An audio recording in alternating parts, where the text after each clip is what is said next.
Welcome this morning to our program. We're going to be talking about becoming the real you.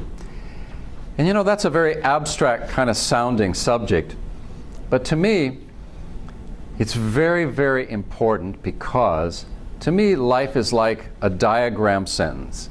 Every sentence has a subject and a verb and usually a direct and or indirect object, right? I meditate to feel peace. I go to work to finance a lifestyle for my family or provide a service to other people. But my question, my whole life has always been, who is this I? I'm much more interested in the subject than the verb. You can see my self-doubts when I was a kid. I don't know how old, they're about 4 years old, and it was like, I wasn't quite sure about much, as you can see. And you know, I went to kindergarten and played Little League baseball, and I was in the Boy Scouts, and you know, I did all of those things. So I had every reason to be happy, but I wasn't, because I was still seeking something else, but I didn't know what it was. You know, it's kind of a haunting quality to be looking for something and you don't know what it is. And so my whole youth was very busy. I was an actor. I was in Hollywood. I was on hundreds of television programs, hundreds of commercials, hung out with adults and celebrities and dynamic and creative people, and it was fun. There were a lot of westerns, riding horses, and you know, it was a healthy kid life. You know, I was never in the Hollywood scene. It was just fun and bit parts. But then I started traveling, and I went with a church group actually and lived on an island in Greece for a summer, and we built a youth hostel, and then I went another year and lived in Germany and built a church. So I had all these healthy inputs, but I was still looking. And when I was graduating from USC, a student gave me this book, Autobiography of a Yogi. And I thought, this is what I need. Meditation, yoga, an interior life.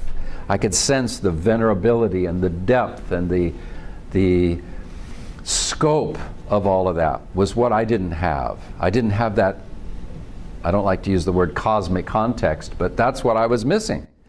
So I became a monk for 35 years, was a postulant and a novice and a brahmachari, and you know, ended up giving lectures, traveled around the world. These are 3 classes in Italy. So I met tens of thousands of people, did a lot of consulting, did a lot of counseling of different kinds. So in that, I learned from their experiences, not only my own, because it's very intimate to talk to people about meaningful subjects. You find out a lot. You broaden your picture of yourself and your worldview. So it was an extraordinary thing.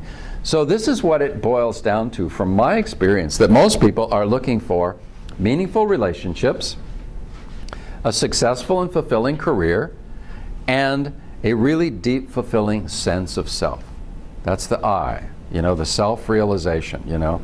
Who am I? Was it Socrates said the unexamined life is not worth living, you know?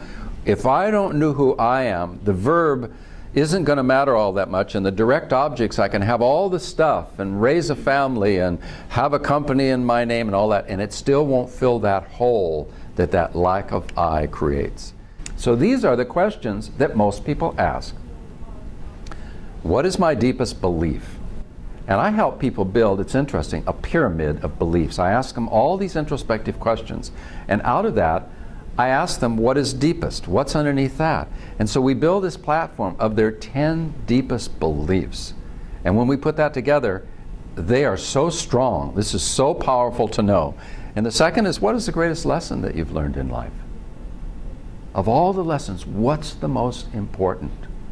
What are the top 3? How do we build on that? How is that working in your life? And third, what is your biggest and maybe only challenge? If there's one dynamic delusion in our little egos or in our heads, what would it be? Because have you heard this statement, the way you do everything, you know, the way you do anything is the way you do everything? We're very programmed. So if we have a paradigm that has a chink in it, we're going to carry that with us into everything. If we have needs or subconscious desires that are unfulfilled or unresolved issues, it's going to play out everywhere in our relationships, in our career, and in our sense of self. I really encourage you to be yourself in the deepest way possible.